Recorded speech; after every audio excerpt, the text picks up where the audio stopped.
বরিশালের মনুরা কেমন আছে? সবাই ভালো আছেন? অনেক জায়গায় গেছি, অনেক জায়গায় কথা কইছি, নিজের জায়গায় এই এককালে শক্তি বাড়িয়ে গেছে। আর নিজের বোনেরা দেখে শক্তি বাড়ছে না? সবাইকে আসসালামু আলাইকুম।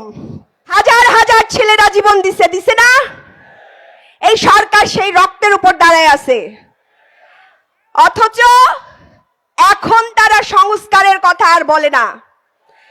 এই যে বরিশালের দেয়ালে দেয়ালে গ্রাফিতিতে লেখা ছিল সংস্কারের কথা, রক্ত দিয়ে আমাদের ভাইরা সেই সংস্কারের কথা লিখে গেছে।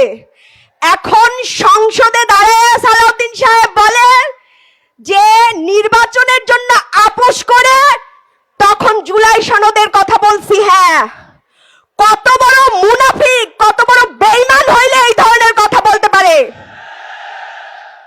যারা নির্বাচনের জন্য আপোষ করে সনদের হ্যাঁ বলছে, তারা কত বড় প্রতারক সেটা আমরা 90-এর গণঅভ্যুত্থানের পরেই দেখছি। এই 90-এর গণঅভ্যুত্থানে তারা ফেল করছে, তার পরিপ্রেক্ষিতে 1-11 আনছে।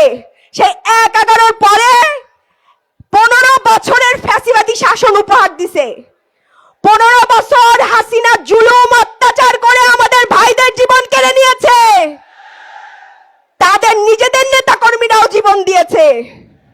কিন্তু সেই সব নিয়ে তাদের এখন আর মাথা ব্যথা নাই। কি নিয়ে মাথা ব্যথা? ক্ষমতা।